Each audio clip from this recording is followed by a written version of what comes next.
Welcome! We are the Labyrinth Arts and Performance Collective. I'm your host, Miss Alley Cat, on Radio Theater Deep Dive, where each month we explore a new radio play. This season's theme is noir, the dark, the twisted, and the transgressive. Here, authors push the boundaries of the noir tropes and styles.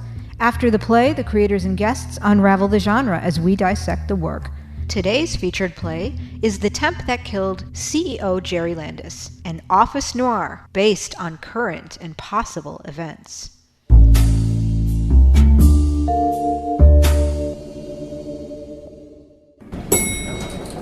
At 7:55 on a Tuesday morning, Trev leaned against the fake plywood walls of the elevator with his right arm locked at the elbow on the waist-high handrail It braced his body up as he rested his eyes, riding up to floor 12.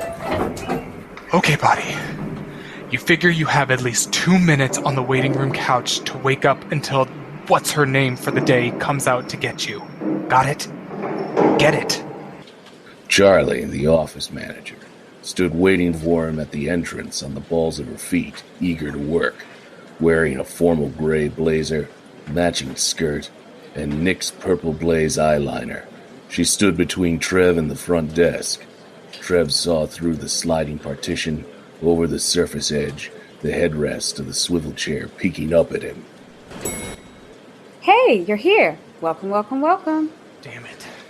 Trev's arm pushed him upright in a standing position.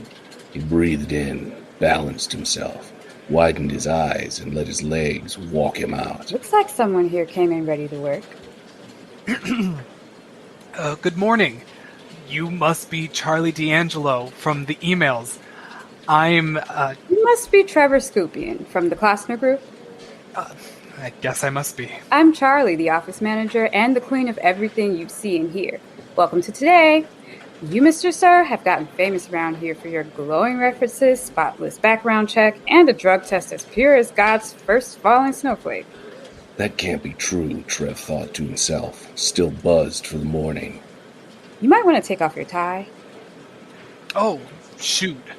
Sorry. I was just trying to look professional. Yeah, but you don't want to look like you're in charge. Trev unclipped his tie and pocketed it. Follow me right through here. She led him through a square white archway and 2 glass pivot doors out into the office floor. How are you this morning? Did you find the place okay? I hope it wasn't too hard, because sometimes... Trev kept up his pace as Charlie weaved them through the grid of cubicles and the Iron Mountain boxes bricked up against their walls, some at an ankle-twisting 2 feet. Gaps where partition panels allowed for support columns were crammed with even more desks. What else did the temp agency tell you about me? Nothing but good things, so we expect great things. I don't know how much they said about us, but consider yourself part of the Lion Lock family, or as management would like to call us, the Lion's Den. No one calls it that, but still. Don't worry what you do and don't know. The further past the Greek row of jocks he would have hated in college, the more relieved he was. Most of them smirked to each other at their desks, sitting in the chairs of who hadn't bothered to come in today. The short platitudes his ears caught confirmed any conversation would have zero listening, waiting for their turn to talk. 4 of them played waste paper basketball, arguing where on the floor to put the 3-point pencil. The rest craned their necks down into their phones. None of them pretended to work. No one looked Trevor in the eye. I'm seeing a lot of people vaping. Yeah, no one cares. That there is the break room. Over there is the staircase in case of a fire. You can see signs where the bathrooms are. They walked past another bank of 5 elevators. Charlie pointed to the center one. These are what will get you up the rest of the building to the top floor, floor 36. But to get to the very top, 36M, you want the center elevator. Okay, cool. Charlie finished touring Trev around and took him back to the front desk. She pulled the swivel chair out and turned the seat toward him. We're keeping things easy breezy for you today. All you have to do is just buzz people in through the door, sign for packages, and look like your pretty self. Other than that, relax, hang out, don't overcomplicate it. Any questions? No. My extension is on that post-it right there. You can also IM me on your computer, even if the dot is red for busy. Also, this is for you. Charlie pulled out of her pocket a flash drive and tossed it to Trev.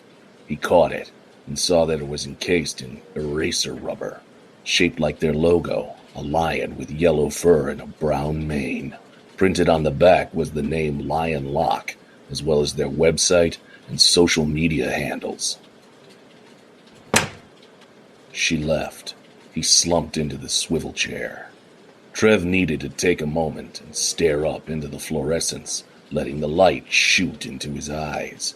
He wanted to cauterize his soul with the sterile energy of the building, to grow callous to this place for today. You got this. You got this. You got this. You got this. You got this. Just sit, smile, don't make waves. After lunch, you only have 4 more hours to go till 5, and that's just 2 hours to work through twice. Trev wanted to punch through every wall until the building collapsed. Lion Lock had too much money and not enough people. The company itself was worth just over $25 billion, with 77,500 employees around the world. Over a third of them in the building right now. If their shareholders agreed to divide even just a third of that among the employees, each person would get over $100,000. It's what they've earned and should be paid. Trev pictured how far he could get into this company's server, cybersecurity firm or not. He'd been part of the Pavement Group, an underground resistance movement of hackers trying to expose the fraudulent, if not criminal, practices of the largest transnational corporations in the world. 1 year before, Trev and 30 other hackers all at once tried to obtain and release the banking information for Carla Drabeck. She was the chief operations officer of Clawwitter Chicken, the largest distributor of chicken in the Midwest. Workers must make the quota of 1 chicken fully plucked every 5 seconds, counting bathroom trips. He bought a brand new laptop with none of his own data on it to trace just for the event. He set it up in his closet, which he wallpapered in tin foil with his chair jetting out into his apartment hallway. He slept the entire day before to be alert at 1:30 a.m. He'd already downed a 2-liter of Mountain Dew, with a new one started. But as it got closer to the start time, Trevor's fingers twitched. He couldn't tell if it was the caffeine or nerves, but he needed to calm down. Fortunately, he still had some whiskey left over from the night before and 6 milligrams of heroin. The idea was to get his mind into a zone between the stimulants and the downers, making him a being of pure skill and instinct. Once the clock hit, he was ready. He logged in, never having felt so alive. The rush of danger filled his veins. Then the next thing Trev remembered was waking up to a knock on his door and a dark screen on his laptop. His pants were soaked in the piss from the 1.5 liters. He opened it up to 2 cops with 3 more waiting for him downstairs. Trev had not only passed out during the hacking operation, he left a message on their server. "You need me," signed with his handle, the Trevor Lever. The FBI found him quite easily. Right now, you just need a good rating for the temp agency to show Margaret at our next meeting. They want to see hustle and drive and initiative. You know what you should do? You should come up with a good idea while you're here, like a way to improve things. There's every chance they've already came up with the exact same set idea and you just don't know it. But at least they'll see you're trying. That's a start. They'll be impressed by that. Trev leaned forward. He took a tiny pink 1/2-inch by 2 post-it note and placed it over the clock at the bottom right of his screen. This way he couldn't go insane checking the time over and over. Just don't even think about it. The elevator opened up, and 2 delivery drivers from Bobiak's Ukrainian kitchen entered with a lunch order. They placed it on the counter, pulling out a white clamshell wrapped in plastic and a 16-ounce foam container. Wouldn't think it'd take 2 of you to deliver all this. Who should it go to? We're here to see Jerry. Great. Let me see what I can do. Trev started looking up any Jerrys in the system. The amount of food in the container strained the foam latches. He felt both drivers' eyes on him. Do you want me to just take that to him? We can do it. You don't need to give us a hand. Okay, let me try emailing him. Trev looked up an email address that said office.main@lionlock.com, then typed out in a fury, "Hi, Charlie, I have 2 delivery folks here for food for someone named Jerry. They're from Bobiak's Ukrainian kitchen." You can, I don't know, have a seat over there, I guess, if you'd like. Hold on. Trev looked at his screen as automatic out-of-office messages filled the inbox. He had emailed the entire office. Shit! Shit!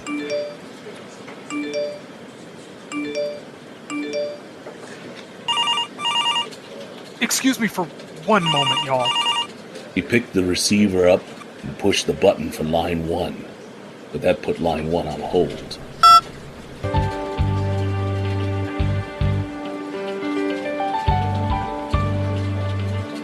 Oh, shit.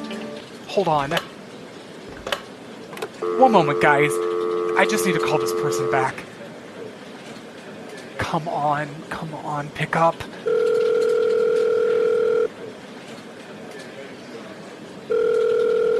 Damn it. We're sorry. The Sorry about mailbox that. has not been set up yet. Goodbye. Sorry. Hello, Lionlock. How can I help you? Charlie was on the other end. What is the total price of the food? Sorry, what? What is the total price of the food they're dropping off? $86. Wow, that is expensive. Stay on the line, listen to my voice, and act natural. Trev pressed the phone to his ear, staring in silence at the two drivers. Now that they've arrived, it's time for your first project. Your next job is to kill our boss. What? His name is Jerry Landis, with a net worth of over $150 billion. If you succeed, you will be paid $200,000 that the department collected in order to have him killed. Yes. Trev looked up at the corner of the room and saw the shaded dome covering the camera trained on it. So did the drivers. Stay quiet. If you refuse, we will release the actual results of your drug test to your Temp agency, who would then report them to your parole officer. Is there a problem? Trev shook his head and kept listening. Here's what you need to do. The last Friday of every month between noon and 1, our CEO has a meeting with leaders within the conglomerate that they call Beer Time. It's his meeting with the rest of an international cartel of which Lionlock has been laundering money for since the 80s. Today it's scheduled outside of the balcony of his office. Awesome. Once there, you need to walk out onto the balcony. He'll insist on shaking your hand. That's where you'll poison him with a push pin. Eugene, a man in his late 70s in charge of the supplies, wheeled in a gray plastic cart.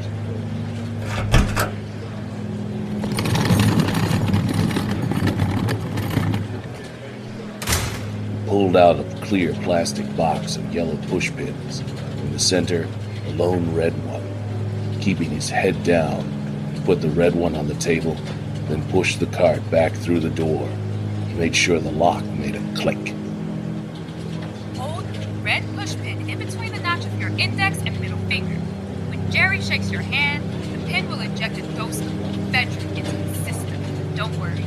He'll pretend he's all manly and doesn't feel anything. Then tell him this was ordered for you and hand him the food those two gave you. Trevor started to fumble with the food, trying to multitask.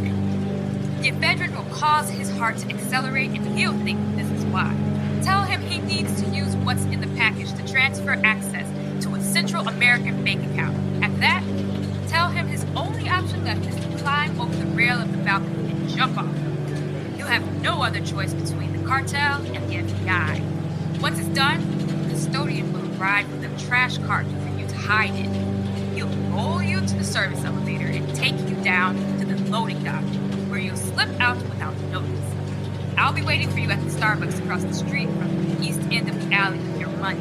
If you're in, change your status on your monitor to green for available. Trev clicked his mouse over his status and changed his dot to green. This is gonna be so sweet. We need to give these to Jerry. Trev thumbed a hole through the plastic and ripped it open to free the styrofoam clamshell. Why is this lukewarm? Since we can't risk you being seen in an elevator or on camera, so at 12:20 when you see your fluorescent lights flash, that's your signal. Our security contact will shut off security in the north stairwell for 10 minutes. His office doesn't have any installed. Trev held the order in both hands. What should I tell these two? Just don't open the food. Trev opened the shell and looked inside. He stepped back onto the leg of the swivel chair and fell backwards, spilling all over his shirt and pants the sticky blood-red and pink insides of a former human being. They splashed against his face on the blue-gray carpet. On his face rested a severed hand, wearing a smartwatch on its wrist, clutching a platinum credit card. It beeped a notification. Welcome to the Police Tracker app. Your authority on the authorities. The deliverers pulled out their guns. Can you come around here, please? I think I'm good. Stay where you are. Let us in. Trev sat up, reached, and slid the door to the desk window closed, knocking their hand to the side. They blew the door handle off, shooting right through it. Trev pushed open the door and saw Eugene's body on the floor, blocking it, having been in a line of fire peering through the window. Trev tripped over it and stumbled to his feet with the hand in the container.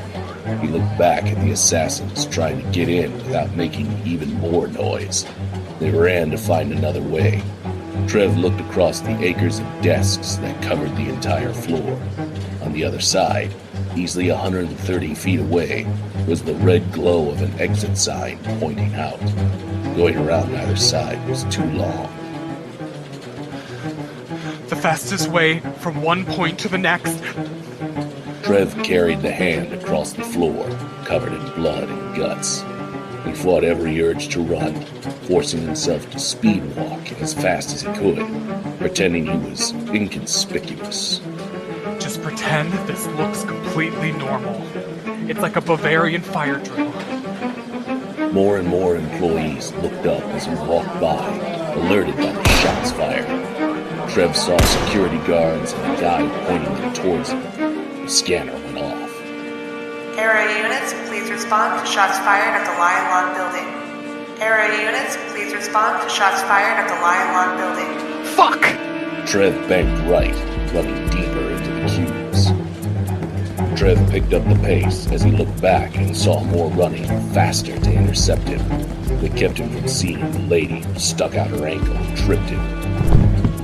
The box fell out of his arms. The bloody hand rolled out. He tried to reach for it, but a coworker stepped on his bicep. Ow! The other employees picked Trev up by his arms and legs, writhed his body trying to wrestle out of the mob.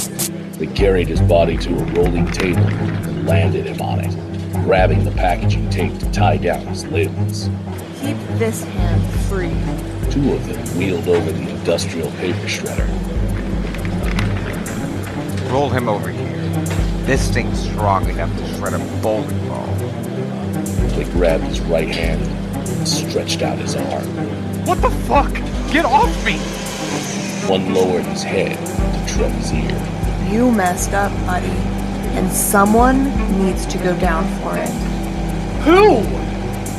It's either you taking the fall, or they're coming for all of us. The employees rolled Trev to the shredder and folded his fingers flat so he couldn't ball them into a fist. Stop! The fire alarm blared across the floor, flashing strobes into their eyes. Activated sprinklers soaked them into composure. They let go of Trev's hand. Everyone looked over at the red pole station. Charlie stood in the cross-section of desks, holding a black umbrella under the water. Everyone, go back to your desk. Trev slipped his arm out of their grip, trying to let the water soak into his packaging restraints. He flipped the table over while still tied on it. Let's you and me go into the conference room. Charlie walked past Trev as he got up, put the hand back into the box, and followed her into a long conference room on the side of the building's floor, partitioned by glass. She sat down at the head of the table that was nearly as long. Trev remained standing. You had one job. We tried to keep it simple and keep you out of the loop, but you had to get involved. I didn't know I wasn't supposed to open it. You're never supposed to open it. It's for someone else. The reason we hired you was because you don't know anyone. Nothing ties you to anything here. We didn't even process your paperwork to keep this in the dark. Why are you trying to make this Jerry person commit suicide? Just have him killed!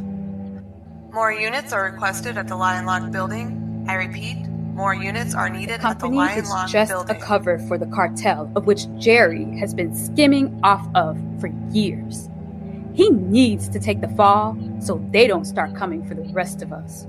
So is the severed hand with the card in it? Access to the hundreds of millions of dollars this company is hiding.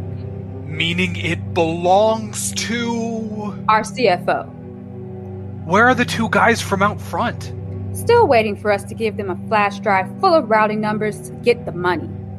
You have a job to finish. Okay, but I still have, one more. Hold on.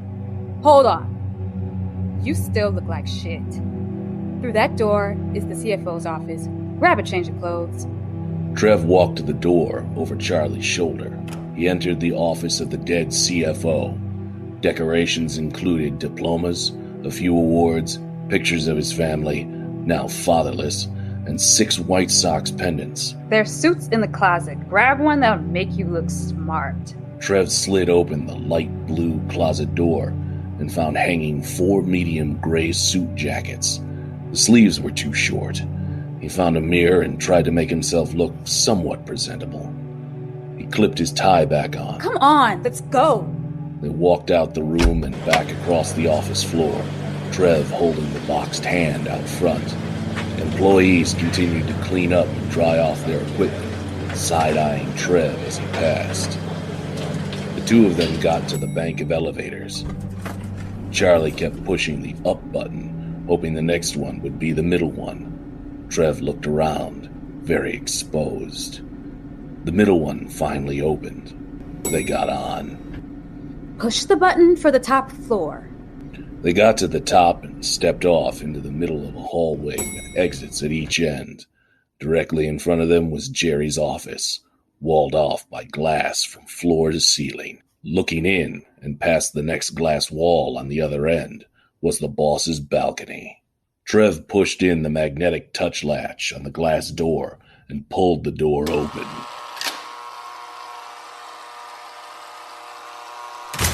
Jerry Landis sat in a porch chair on stone-carpeted and putting green astroturf at a patio table with an open umbrella through the center. His earbuds were settled in. He held court while chatting online with the rest of the business magnates and whomever else was allowed to log in. On his third beer of 6 in a tin tub of ice, with a cigar in hand, he was listening to what had to be the funniest story ever told.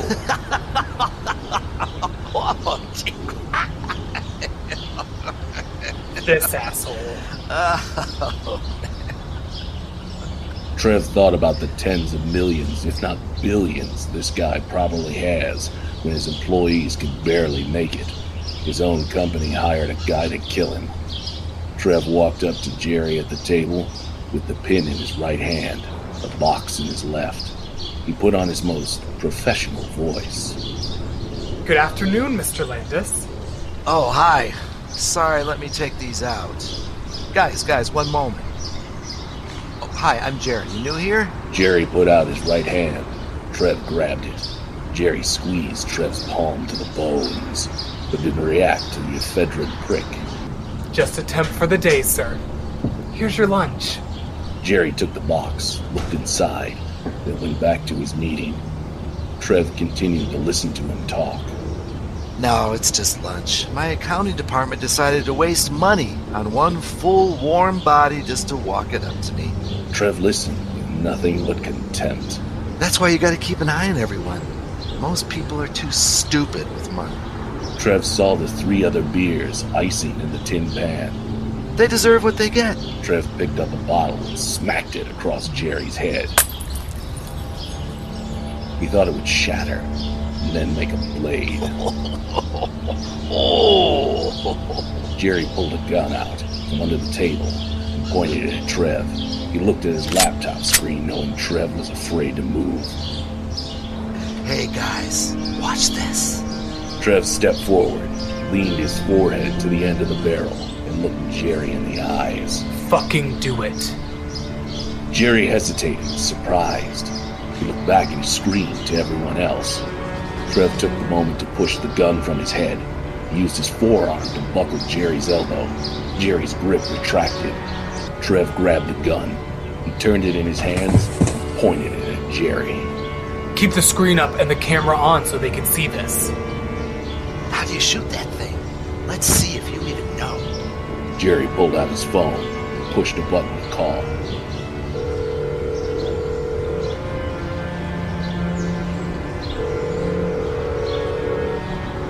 Charlie, I know you're standing at the door of my office. Come out and teach the new guy how we do things around here. Charlie walked out onto the balcony, hanging up the phone. The cartel is coming for us because you're the one stealing from them. Your only option is to turn over access to the accounts. If everyone can get the money, the cartel won't have the funds to find any of us. After that, the side of this building is your most painless way out. Then what? Y'all split the loot among yourselves like real criminals? Jerry turned to Trev. What did all of them even offer you? They can make up any amount of money they want if they're just gonna shoot you afterwards. 1,000, 10,000, 1,000,000. Trev, your money is at the loading dock waiting for you. He'd still be a witness. He could tell anyone anything at any time. Best to bump him off now, so he's not a liability, right? Just get me out of here and I'm gone. Open up the palm of the hand. Trev took the hand out of the box. While still training the gun on Jerry, he unfolded the fingers of the hand and released the platinum card. Inside of the palm was the 4-digit PIN number. Charlie can now send that information to everyone in the company to use. If you can trust her, you'll see her message within seconds. My scanner's right here. Trev pressed each joint of the fingers into the glass and spread out the cold palm for the prints to read. After 2 tries of the scanner, they gained access. Charlie started entering in the information. How long will this take? Not long. Trev watched Jerry while pulling out his phone to check. No new messages in his inbox. He kept refreshing it. Still nothing? Charlie, you should know how to do this. The phone beeped a notification, then 2 more, then even more. What are those for? It's the money going directly into her account. Do you see that email? Trev's phone had still not beeped. He stepped over to the system and saw Charlie downloading the routing numbers for the cartel's accounts onto a lion-locked flash drive. He grabbed Charlie's shoulder and pulled her away from the terminal. She felt a small prick in it. Ow! Trev pulled out the drive as Charlie slapped him out of the way, knocking the bone of her forearm against the side of his head. She then grabbed her shoulder. What was that? Trev put up the palm of his hand, showing Charlie the red poison pushpin held in the notch between his fingers. Motherfucker! She reached out for the drive, but Trev put it in his mouth and swallowed it. I'm still going to get it. Trev pointed the gun at her and pulled the trigger. I keep the loaded one right here. As he reached for it, Trev threw the empty gun right into Jerry's eye. As he ran over, Jerry shattered his bottle over Trev's head. Pushing Trev by the neck up against the glass balcony, he shanked him in his left side, holding on to the remaining shard. Trev held in the gash as Jerry's arm held his back even further over the rail, balancing him on his spine, his feet off the ground. You're going to bleed all over my nice green turf. Trev grabbed Jerry's red tie, wrapped it around his fist, punched him in the right side of his sinus. Jerry's body pulled Trev's weight back to not get pulled over with him. Trev kept Jerry's bottle away from him with a locked arm. Area units, please respond to shots fired at the Lion Lock building. Jerry stopped. Trev slammed Jerry's arm against the railing, shattering the bottleneck in his hand. Trev kept his stranglehold on Jerry, punching him in the side of his face. Then lifting him by the neck, he yanked him over the railing with Jerry's feet slipping off the tile. Stop! Stop! Trev stopped and held him over. Why? Jerry grabbed Trev's tie and pulled. unclipping it off his neck and falling back over. Trev pulled on the tie, leaning back, countering Jerry's weight. He braced himself with his leg against the rail. The tie fabric cut into his grip while the body writhed against the side, choking and kicking it. He held the man for almost 3 minutes until it stopped.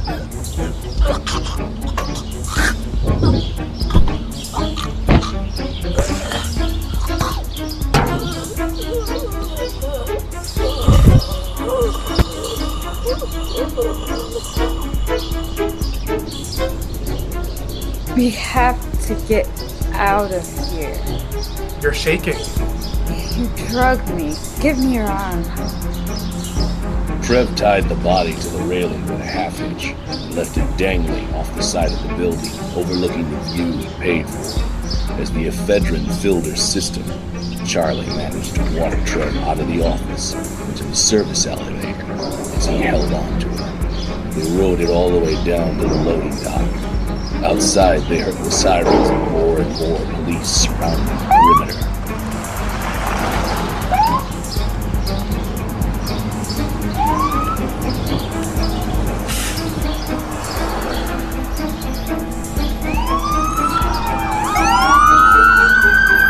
The loading dock was clear of anyone except for the 2 delivery drivers waiting for it. He's got the account number on the flash drive inside his stomach. What is wrong with your eyes? You're shaking. I'm fine. Let's get this guy into Carr. Put him in trunk so he doesn't bleed on the seats. Where am I gonna sit? Don't take her with. She's high as fuck. What?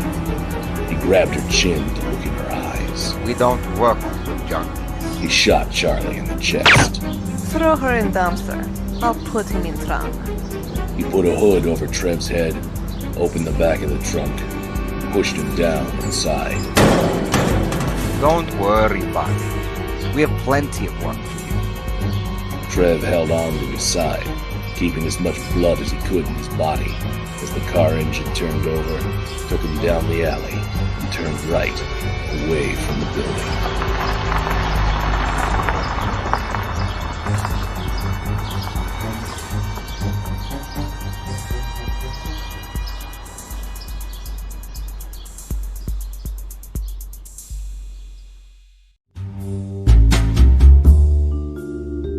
Hello, everybody. I am Philip Lewis, also known as Lip, and I am one of the Silent Theater Company ensemble members, newest members, actually.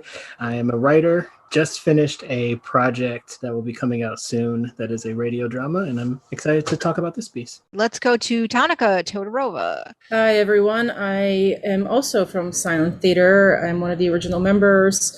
My experience with noir, we have done 2 noir plays in Silent Theater. The first one, Noir, A Shot and a Chaser, was in 2007. And then in 2013, we did Noir, City of Broad Shoulders. I've always been interested in all its reiterations throughout history, how it has changed and still has kept its essence. So I'm excited to talk about it today. Hi, I'm John Klingle. I'm an actor and film scholar. I'm Sarah. I am a video maker, an artist, an art handler, and we're both big film buffs. I guess that's our relationship to noir. When I personally think of noirs, I definitely think of highly stylized shooting camera angles, or with radio dramas, it's really about getting the atmosphere of this gritty crime world. You're definitely going to see a lot of people who are not necessarily 100% good or 100% evil. It's everyone lives in that moral gray area. Yeah, the narrator always sticks out to me, the first person perspective.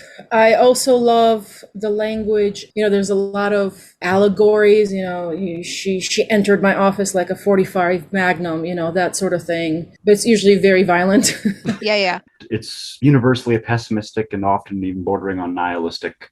Violent men and women and their actions. It's a lot of focus on the depths of human greed and ambition and the kind of cruelty that humans can do against each other. Gangster films of the decade preceding noirs, there was usually a clear force for good in the presence of the police heroes.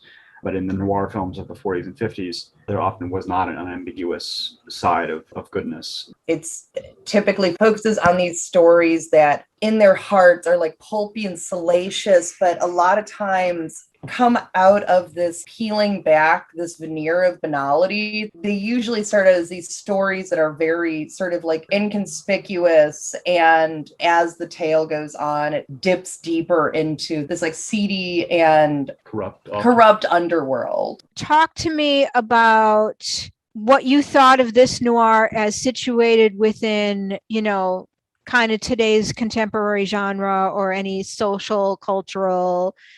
Like it was like very pointedly was about these characters that were trying to fight the CEO who was, they said like, oh, he's skimming off the top, but it seemed like their grievance was mostly that he was amassing this capital that was not being distributed to these workers. And I think that points at culturally just like an increasing amount of sympathy towards that viewpoint, this sort of like anti-capitalist, like wealth hoarding mentality. And that jumped out at me right away. Yeah, that speaks to the corruption for sure. It was employing the usual tropes. You had the greediness of the voice. Although I have to say, I noticed some cultural shifts. The female character specifically wasn't so damsel in distress like, which was refreshing to see. So this kind of reminded me of female characters can be badasses. I definitely really enjoyed the twist of the narrative. I think typically when we hear these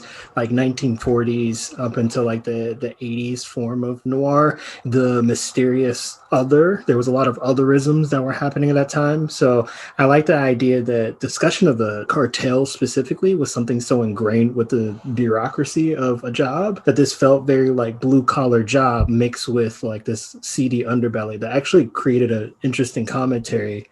I felt like it was saying a lot more about like these things that we feel like criminalizes like foreign policies, foreign organizations is very rooted, ingrained into how we kind of function as a country as well. To me, that felt very interesting. And then also this idea that something so explicit, like the hand falling out of the box, felt so commonplace inside the office. People saw it and was just like, yeah, well, that happens one day. It's pretty wild to me. Or the fact the employees, they're so like maybe demoralized. It's like, yeah, of course they would expect that to happen because of course we're working for this terribly corrupt organization. Of course. One of the reasons that the noirs of the 40s and 50s to me have aged better and I can find more appeal in them, sort of the films of their era are extremely critical of Americanism. As the noir developed and as the Red Scare happened, that unfortunately was diluted and there ended up being more communist agents involved in noirs. But a lot of the real classic noirs like Double Indemnity and Maltese Falcon and things are about American greed and American desperation. I think to me that's one of the most enduring and appealing forms of it. The neo-noirs of the 70s delve into that even further, like Chinatown. Absolutely. Chinatown, it's all about like municipal corruption, and it is critical and it's grim and it's... Exactly. And I think that's something that we can see here too, that use of the noir form to not try to blame our problems on outsiders, but to acknowledge that this corruption and evil is endemic within us. One of the things that sort of stuck out to me is you guys are talking about American criminalism. The darkest criminals in this piece are transnational corporations. It's almost, there's no escaping from it anywhere. Noir starts often on the very small levels. Mm-hmm. We recently watched a movie, The Killers, which is a great noir, where it starts out like an insurance agent is trying to figure out, this claim and and it just, keeps going deeper and deeper and deeper. And you can look at like petty criminality, petty theft or adultery or what have you, but it often leads to higher level criminality. Specific to this piece and kind of like what you're talking about, Diane, is this idea of this story is focusing on an operation that isn't like a national operation. It's a global operation. And I think that is, you're right, that it's sort of all encompassing, it's omnipotent and it's inescapable. But I think that one thing that's very interesting about it is that the whole organization that is being focused on in this story, the Lion Lock, they fully cop to the fact that it's a shell corporation for a cartel, But the grievance that is being lodged isn't that it's a shell corporation. It's that the funds and the profits are not being fairly distributed. And which I think goes back to a lot of noir with the moral ambiguity on the path of the other characters, in that often they're not necessarily looking for right or wrong, they're looking for their piece of the pie. Yeah. If I were to kind of give one person a tale of noir, it's the fact that everybody's kind of getting their own cut of something. That one really big idea that they're going after that inevitably fails in some sort of way, or this idea that people are more idealistic than they are realistic. In that way, one of the things I do really find scary about this type of piece that does speak to the fears of the actual world is that it's very highly conceptualized in this kind of way that we see certain situations, like all the employees kind of rallying together to say, we want to keep this kind of scandal of what this company is doing for the sake of us kind of keeping our job, even if that means kind of literally shredding this person to bits. So that idea is something that we do think about a lot in the commonplace of just like working, especially now within the pandemic and everybody kind of talking about what does it mean to be an employee again. Oh, yeah. It's very scary that you want to believe that we kind of come together as a group of individuals, an ensemble, and it's about us moving together as a unit. Where does that limit go? And what happens when the nature of the company compromises your own kind of moral compass? It's subtle. Something like this, you look at it and you say, oh, this is completely over stylized. This would never happen in a real world. But when you think about like what happens in actual crime life versus like how people are willing to kind of like go to their deathbeds to keep kind of corporate secrets, it's not that out of the range of realm of thinking. Yeah, I also find it quite topical that you have this one guy on a very micro level against this big carpa on a macro level. And I find that parallel to what's going on right now. If you want to file an insurance claim, for example, as an average Joe, you have a really hard time trying to fight the big wigs in the corporation. What you just brought up there, Tonika, it leads to another trademark element of the noir that is present in this, which is of the small-time man who gets caught up in something larger than him. A real common trope, not just to the noirs of the classic period, but also to the thrillers that were influenced by those noirs. Hitchcock loved that. There are very famous noirs about insurance agents, for example, The Killers and Double Indemnity.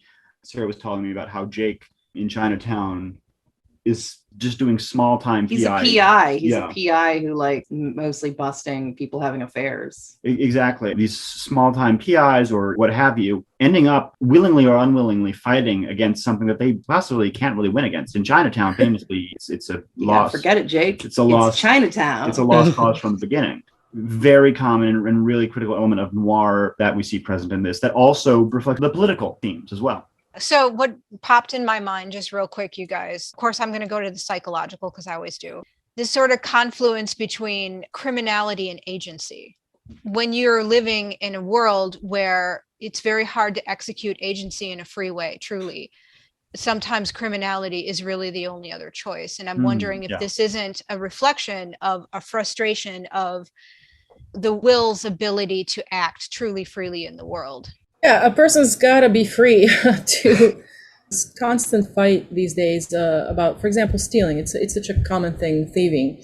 People who steal need things. You know, it's very rare that you're going to steal because you're the desire to live on the edge or something. So I think maybe that's how it connects to me. I too will steal if my kids are hungry enough. Yeah, sure.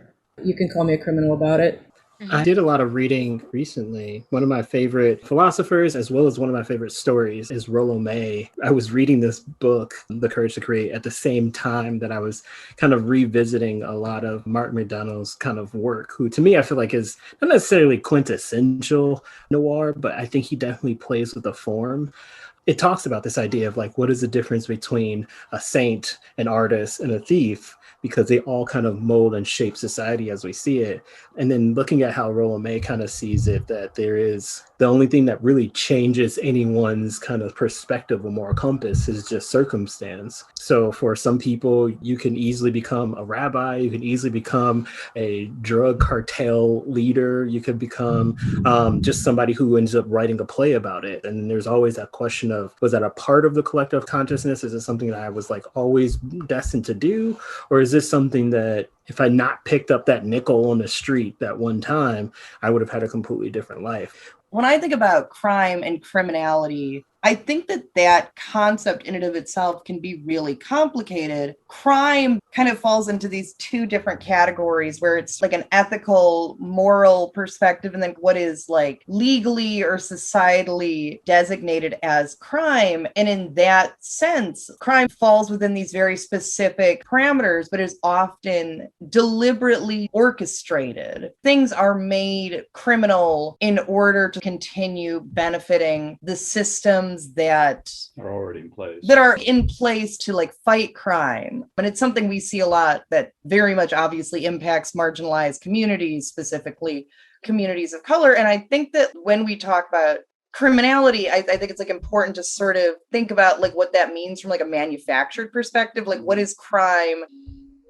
Yeah, just to add on to what Sarah is saying too, this reminds me of germ theory and terrain theory a little bit, because we live in a very punitive society, right? You put the criminal in jail and that's where they belong. But nobody wants to address the fact that it is systemic, that it is more likely for people who are poor to go out and commit crimes because they are in need. And if we fixed our society in such a way that we didn't have people who needed basic needs, then we'll have a lot less crime. And so it goes. And also veering into what is considered legalized crime from a sociological classist perspective. People with more resources, the laws and the systems are in place to further solidify their status and to perpetuate it. The idea of crime as a concept being an inversion, bad if you do it, but okay if we do it. There's something really beautiful about that conversation being tied into this particular radio drama, because one of the things that I noticed when listening to this, I genuinely, usually when I listen to all the radio dramas, I'm thinking of people in mind for each of these roles. But when you really kind of break it down, there is no concept of who this main character is. We have no concept of who Charlie is. So a lot of their roles and a lot of their backgrounds, it's just something that we suppose. And so it always makes me wonder, people are listening to this, how many people see the CEO being someone, a person of color, or seeing this main character be somebody of color? How do we know how we identify Charlie in the story? Having those headcanons ends up creating a very useful and pretty interesting conversation of how we see this dichotomy in the bureaucracy of the story. What mental politics do we place onto a piece where there is no literal race to it? I know Tonika and I were talking about the beauty of radio dramas being something that is both opening and freeing, but also it spots a light on what actually happens to the story and how we place race into that concept of it as well. Usually you have a sense of noir's relationships are unbounding. Everything is on very thin ice. There's uneasy beginnings, uneasy middles, and very, very tragic endings. It kept to a lot of the form there, but it played with it in a way that your mind is subjecting that the femme fatale archetype is going to show up for Charlie. And then throughout, you kind of are like, where do I put my loyalties in this? To find out that is still somehow subverted by the end, knowing that this is actually somebody who, even though their moral compass is not due north, there is still a want to change the system. This person is truly who they say they are at the very beginning. And I think what's interesting about that is that most radio dramas, or at least noirs at this point, you're kind of expecting that person is going to be two-timing at the end. They say that this is their goal the whole way through, and at the very last minute, kind of pull the rug underneath you. It is surprising that sometimes people can be exactly who they say they are. Trevor was an interesting character. I noted earlier, I got the sense that there was someone who has a situation of great moral quandary foist upon them. This somewhat complicated that by having Trevor's background being as an international hacker, which is, although there are noir protagonists with shady pasts, obviously. I mean, I guess that like what I took away from that is that he seems to be sort of compulsively in over his head, whether it is deliberate or incidental. And his bladder. And I said, John was like, oh, he pissed himself. You know, he really shit the bed and pissed himself in that whole operation.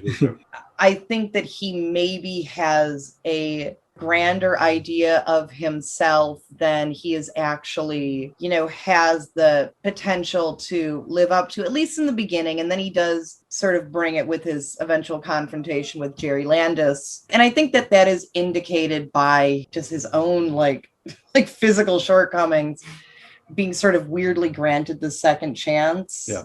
But then freaking out when he finds the hand in the box, which, to be fair, I would too. The hand itself was really interesting to me because it represented like this whole story is about these like huge doings, this international corporation, this powerful cartel that's worth billions of dollars, these powerful people. And then there are these moments like with the hand and then also with the pants pissing, it really grounds it back in this sense of very physical human existence. Yes. You might have billions of dollars and access to all this money, but you are only as good Your physical body. Your physical body as your flesh and blood and bone hand in a takeout container. You're only good as a hacker if you can like overcome your heroin addiction and not piss on yourself. Yes. You're only as good as the body that these like ravenous office workers want to shove in the paper shredder. I thought it was a real nice touch to have the Apple Watch on the severed hand. I thought it was such a great representation of being rich. And again, going back to what Sarah was saying, being only as good as your physical body.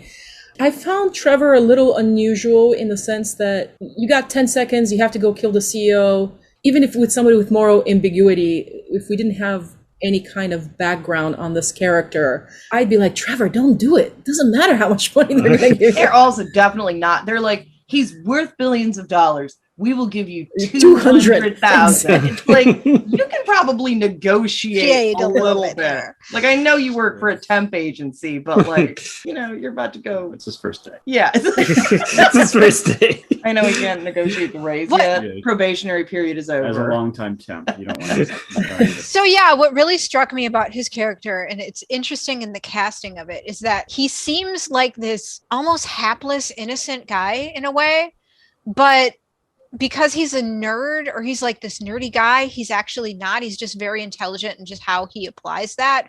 But it's just like street smarts. I don't know. It's almost like, how did they groom him? How did they pick this guy? What traits were they looking for? He was so hapless on the phone. Like he was like, "Oh, I'm sorry," to the couple, to the Ukrainian couple. He was like, "Oh, I'm sorry. I kept saying, I'm sorry. And then, "Oh, I'm going to go kill the CEO now." There were moments in this that certainly had strong comic elements that suddenly popped out, particularly with regards to Trevor's nebbishness at times. And just sort of ineffectuality. My favorite line was when they were like, "Get the paper shredder, it could shred a bowling ball." It was like, that's some good noir. Good noir line. Yeah, exactly. I will say for the language as well, one of the things that actually, it took something that normally, had the narrator not had the like jargon and verbiage to narrate the entire story the way it was, I would have probably labeled it action like story. But at the same time, the fact that there is a lot of metaphorical languages that is alluding to specific things that are within the realm of noir. On top of that, definitely speaking to Trevor, I feel like I don't know if the language got a little bit too ahead of me. There was a moment where I was wondering like how scrawny or how like slender and meek is this person, because I think that if I'm not mistaken, you all can tell me if I misread it, there was Trevor like holding the CEO up by his neck over the balcony with his tie. And so I was like, in that sense, I was thinking, it was like, all right, so this is the moment we're going to find out that Trevor is like secretly an assassin agent that was just kind of putting on a ploy the whole time.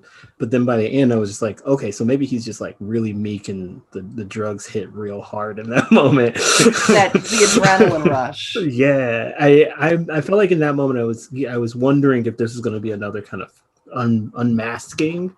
Maybe Jerry Landis was a tiny man. He was like a troll doll. Exactly. Very tiny person. The man behind the curtain, yeah. I think that's the beauty of radio drama, is that in that situation, your mind kind of plays tricks on it. And especially when you have this headcanon being like, this is who I'm expecting, and they do something that level. Same thing with Charlie. I felt like the way that the story was being told, it felt very much like almost like a creepy Stepford CEO mom that was working. And then by the end, you're just like, oh, this is definitely somebody who would carelessly pull out a gun and shoot somebody in the face. What'd you guid think of the ending? I was honestly a little confused. I was not totally sure what was happening. There's a number of allegiance changes that happened in a very quick span of time that I got a little lost on. It seemed like characters were switching back and forth between who they were working with, and at a pretty rapid pace that I got fairly confused at.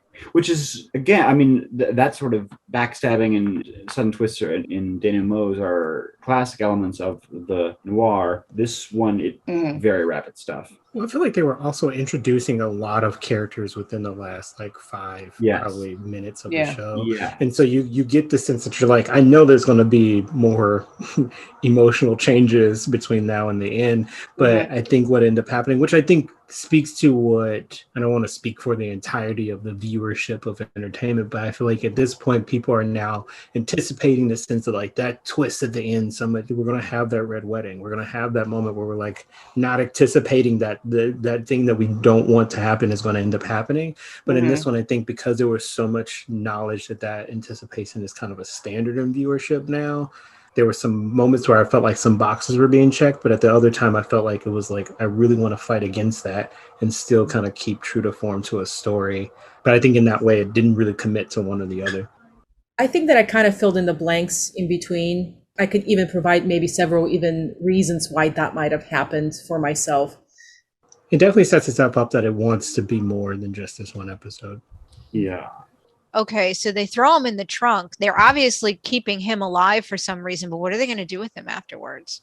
I guess use him as their assassin slave as well. Or his hacker? I'm not joking. That's what I took that to mean. I mean, there was sort of the suggestion that, they had more work for him, that, maybe he passed their recruitment test. He swallowed important information. I thought that's why true. They were because it's noted that it's in the USBs and it's he has to go number twos. He can deliver the severed hands from now on.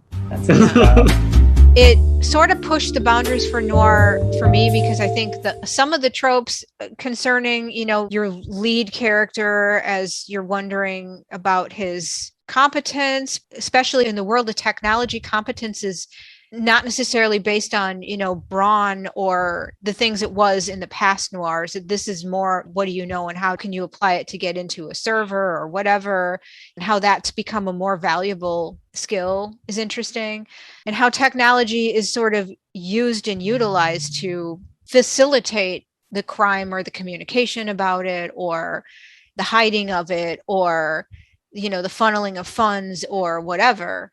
I've always said this about noirs. The only thing that is stopping Maltese Falcon from being a story that's told today is an iPhone. And I feel like there's a lot of elements of technology in this that opens a lot of discussions for what noir is now. One of the things that was already on the tip of my head the whole time that I was just like, this is a very scary implication, is that the firm itself had a geotagging police force that as soon as a crime happened, it was automated around the space.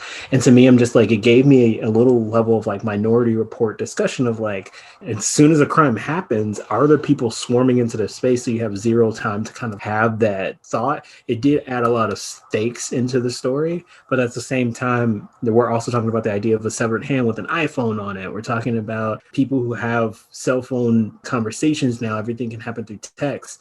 It really opens a lot of doors of what type of crime you can tell now. Bringing it so much into the real world, I want to go back to something that John and Sarah were talking about earlier, about Americanism, and specifically pointing out the truth in our society and doing it in a way where it's like, this is a given. This is happening. It's not a question of whether or not it's happening. This is happening, and we're basing our story in that world because we know it's happening. And I find that incredibly valuable in this particular piece to point that timely. out. Yeah, it's timely. And of course, the question I always opened with the last panel discussion was why noir? Why now? Well, the internal monologue is kind of very interesting that's happening throughout the entire thing. The narration to me always brings it back to the things that are happening on stage or on a podcast. You understand at a face value, but really the narration is there to tell you what's really happening. And I think that that's, especially in a very polarized, commentative world of journalism and media, it's important to not only show what we're seeing at face value, but also really important to see what's happening behind the scenes. Right. I feel like for radio drama specifically, the words, radio drama and radio theater goes into the verbiage of what you're telling, and every word counts, because if you describe something, especially what the narrator does, because I'm always going to be interested in who the narrator is and how they decide to make this voice, how to make these choice of languages, how to use the visualization. There are characters in the world who have very, very little eloquence when it comes to speaking, but to have the choice to give that person the confidence and the daringness to say the words that we're going to hear in the story, and that is valuable. It's something that I think that today we do have a lot of things happen in the world where what people say and it's going to have heavy consequence. There's a lot of people who are really leaning on who you are and what you stand for, and I think that for radio theater it really pushes that narrative of saying this is how you can commit to your words. In noir, it's often about these characters gazing into the darkness of the universe that exists beside and beneath their own, and the coexistence of, and the capacity for normalcy and darkness and grimness to exist at once and to sort of penetrate each other. And I think we are living in a time that it is becoming increasingly important, and not that it hasn't always been important, but I think people are becoming increasingly conscious of how important it is to be cognizant of the darker, more upsetting things that are existing even as we go through our lives. In that way, I think it feels very, very pertinent and immediate. I want to thank my guests for joining in, and I hope you all enjoyed listening to the play because it's quite a ride. Let's let Philip have the last say. Tell us a little bit about you are writing a play. That'll probably be our next one, yes? Yes, I am in the process of writing a short little story. It's a play on form, but it is called Perhaps by Chance. Should be coming up pretty soon. You guys should be able to hear it. But if you guys like Clue, kind of tabletop games, decided to make something audible for a very visual media. Nice. You have just heard the voices of our deconstructing panel. Lip Lewis, Tonika Todorova, John Klingle, and Sarah Stevens. Radio Theater Deep Dive is produced by Diane Ham and Jeannie Cuff. The Temp That Killed CEO Jerry Landis was written by Keith Gatchel, with editing and sound design by Diane Ham. It starred Elijah Warfield as Trev, Jessica Kearney as Charlie, Paul Carr as Jerry Landis, featuring Robert Puig and Chloe Speshock, with narration by John Rohr. Music composed by the Star System. Next month, our feature radio play will be Perhaps by Chance by Lip Lewis. We want to thank all our creators and listeners for diving with us into the noir genre. We hoped you enjoyed the play or found the discussion inspiring. Check out our website, labyrinthartsperformance.com. That's LABYRINTHARTSPERFORMANCE.com.